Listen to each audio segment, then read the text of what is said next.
반갑습니다. 오늘 우리에게 주시는 하나님의 말씀은 열왕기하 3장 1절에서 12절까지의 말씀입니다. 이것은 하나님의 말씀입니다. 유다의 여호사밧 왕 제18년에 아합의 아들 요람이 사마리아에서 이스라엘을 12해 동안 다스렸다. 그는 주님 보시기에 악을 행하였지만 그의 부모처럼 악하지는 않았다.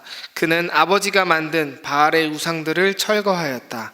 그러나 이스라엘을 죄에 빠뜨린 느밧의 아들 여로보암이 저지른 것 같은 죄에서는 벗어나지 못하고 그로부터 완전히 돌아서지도 못하였다. 모압 왕 메사는 양을 치는 사람이었는데 이스라엘 왕에게 암양 10만 마리의 털과 순양 10만 마리의 털을 조공으로 바쳤다. 그러다가 아합이 죽은 뒤에 모압 왕이 이스라엘 왕을 배반하였다. 그때 요람 왕은 그날로 사마리아로부터 행군하여 나와서 이스라엘 군대 전체를 점검한 다음에 전쟁터로 가면서 유다의 여호사밧 왕에게 사절을 보내어 물었다. 모압 왕이 나를 배반하였습니다. 나와 함께 모압을 치러 올라가시겠습니까? 여호사밧 왕이 대답하였다. 물론 함께 올라가겠습니다. 우리는 서로 한 몸이나 다름없는 처지가 아닙니까? 나의 군대가 곧 임금의 군대이고 나의 군마가 곧 임금의 군마가 아닙니까? 이에 요람이 그러면 우리가 어느 길로 올라가는 것이 좋겠습니까? 하고 물으니 여호사밧은 에돔의 광야길로 가는 것이 좋겠다고 말하였다. 그래서 이스라엘 왕과 유다 왕과 에돔 왕이 함께 출정하였다. 그러나 그들이 길을 돌아 행군하는 이래 동안에 군대와 함께 간 가축들이 마실 물이 바닥났다. 이스라엘 왕이 탄식하였다. 아, 큰일 났구나. 주님께서 우리 새 왕을 모압의 손에 넘겨주시려고 불러내신 것이 아닌가. 그러나 여호사밧은 여기에는 주님의 예언자가 없습니까? 이 일을 주님께 물을 예언자가 없습니까? 하고 물었다. 그때 이스라엘 왕의 신하 가운데 하나가 대답하였다. 사밧의 아들 엘리사라는 사람이 여기 있습니다. 그는 엘리야의 시중을 들던 사람입니다. 그러자 여호사밧이 말하였다. 그에게서 주님의 말씀을 들을 수 있을 것 같습니다. 그래서 이스라엘 왕과 여호사밧과 에돔 왕이 그에게로 내려갔다. 아멘. 오늘 말씀에는 요람이라는 이스라엘 왕이 등장합니다.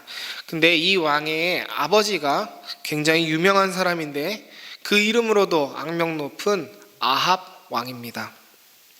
아합 왕, 북이스라엘을 우상으로 물들인 그리고 여로보암 이후 최악의 왕으로 평가되는 인물이죠. 하나님께서 이 아합 왕의 마음을 돌이키시기 위해서 부더니도 이 아합 왕을 괴롭히셨습니다. 특히 물을 없애시는 이스라엘 땅에 물이 내리지 않는 그런 환난으로 이 아합 왕을 괴롭히셨습니다. 하나님께서 왜 그러셨을까요? 하나님께서 마치 어른에게 관심을 갖고 싶어하는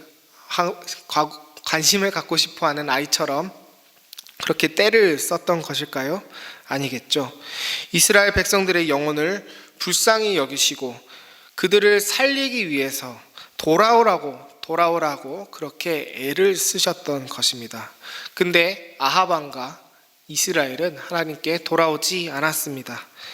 끝까지 회개하지 않고 이스라엘을 엉망으로 만드는 그런 악한 왕이 바로 아합 왕이었습니다. 그리고 이제 그 아들인 요람이 왕이 되었는데 조금은 바뀌는 것 같았지만 그래서 바알 신상을 없애긴 했지만 달라지는 것은 거의 없었습니다. 하나님을 경외해서 한 행동이 아니라는 것을 우린 3절을 통해서 알 수 있습니다. 여전히 그 아들인 요람 왕도 자기 하나님을 무시하는 모습을 보여줍니다. 그런데 하나님께서도 변하지 않으시고 자기 아버지 아합에게 항상 돌아오라고 말씀하셨던 그 모습으로 똑같이 그 아들인 요람에게도 계속해서 괴롭히시면서 말씀을 하십니다. 너무나도 쉽게 이길 수 있는 전쟁을 지금 요람이 가고 있는 상황인데 거기서 물을 끊으신 겁니다. 마치 아버지가 당했던 그 괴로움과 비슷한 괴로움을 당하고 있는 것이지요. 보통 물이 없는 곳에서 물이 나는 것을 보고 우리는 기적이라고 생각하지만 이 상황에서는 물이 많았음에도 불구하고 물이 없어지는 것이 바로 기적입니다. 요람 왕이나 여호사밧 왕이나 전쟁을 한두 번 해본 것이 아닐 것입니다. 그런데 사막을 간다는 것을 알고 있었음에도 불구하고 보급량 계산을 잘못했다라는 건 도저히 납득이 가지 않는 것이지요. 이때 요람 왕이 하나님께 원망합니다. 왜 물이 없어서 우리 세 명을 이렇게 죽게 만드냐고 하나님께 원망합니다. 근데 그 원망 속에서 하나님을 언급했다는 게 그에게 얼마나 큰 복인지 그는 지금 모르고 있습니다. 요람의 그 사막 같은 광야 같은 자기의 영적 상태에서 그 자신의 입에서 여호와의 이름이 나왔다는 것, 그것이 자기에게 얼마나 귀중한 오아시스임을 요람은 알지 못했습니다. 하지만 우리 신실하신 하나님께서 요람 곁에 여호사밧과 엘리사를 그 자리에 두셔서 마침내 하나님의 말씀을 듣게 하십니다. 하나님 자신만이 이스라엘을 다스리시는, 그리고 이스라엘을 구원하시는 유일한 이스라엘의 신이라는 것을 드러내시는 그 발단의 기초를 마련하시는 게 오늘 말씀의 핵심입니다. 여러분, 하나님은 우리의 광야 같은 삶 속에서도 찾아오시고 우리가 우리의 자산이라고 철석같이 믿고 있는 요람이 그렇게 집착했던 그 물 같은 우리의 자산을 가져가실 때가 있습니다. 우리 손에 그 자산이, 그 물이 남아 있었다면 우리는 예수 그리스도를 보지 못했을 수도 있습니다. 하나님께서 우리에게 고난과 환난을 주실 때가 있는데 그 이유는 예수 그리스도라는 샘물을 보게 하시기 위함입니다. 성경은 이렇게 말합니다. 예수님께서 이렇게 말씀하셨습니다. 누구든지 목마르거든 내게로 와서 마시라. 나를 믿는 자는 성경의 이름과 같이 내 배에서 생수의 강이 흘러나오리라 하시니. 아멘. 하나님의 복을 받은 은혜의 샘물교회 성도님 여러분, 예수 그리스도만이 우리의 유일한 샘물임을 잊지 맙시다. 이 사막 같은 삶 속에서 별것이 다 오아시스처럼 보일 수 있습니다. 아첨 많은 사람, 돈, 우리 SNS를 좋아하는 청소년과 청년분들은 팔로워 숫자라든가 여러 가지 것이 나를 만족시키고 하나님이 아닌 것이 우리를 즐겁게 할 때가 많습니다. 그것이 사막 같은 삶 속에서의 단물처럼 느껴질 때가 있습니다. 여러분은 무엇으로 배부르고 계십니까? 저는 우리 성도님 한 분 한 분이 오직 우리 예수 그리스도만으로 넉넉하게 배부르시는 은혜샘물교회 성도님들이 되시길 주님의 이름으로 축복합니다.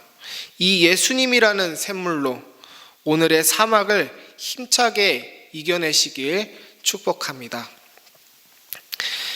이제 기도하실 텐데요. 기도하실 때 우리 말씀 속에 요람의 불평처럼 나의 불평은 무엇인지 한번 생각해보고 묵상하며 기도했으면 좋겠습니다.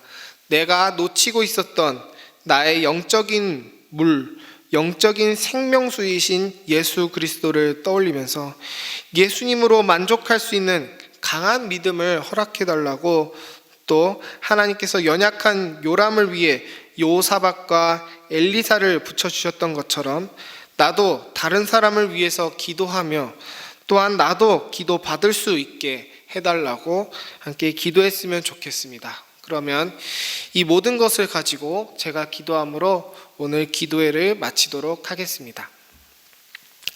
생명의 주인이 되시는 하나님 아버지, 오늘도 이 샘물같이 귀한 말씀을 죄인들에게 허락해 주심에 감사드립니다. 요람이 살기 위해 물이 어딨냐며 부르짖을 때 하나님께서는 선지자를 통해 말씀을 주셨습니다. 주님의 말씀이 우리의 생명임을 믿습니다. 이것이 말로는 익숙하고 쉬우나 우리 일상 속에서 이 정신대로 사는 것은 너무나도 힘이 듭니다. 먹고 사는 것이 바빠서 계속해서 말씀을 뒤로 미루는 우리의 모습을 종종 발견하게 됩니다. 우리를 불쌍히 여기시고 우리 주위에 있는 여호사밧과 엘리사의 말을 우리가 듣게 하여 주시옵소서.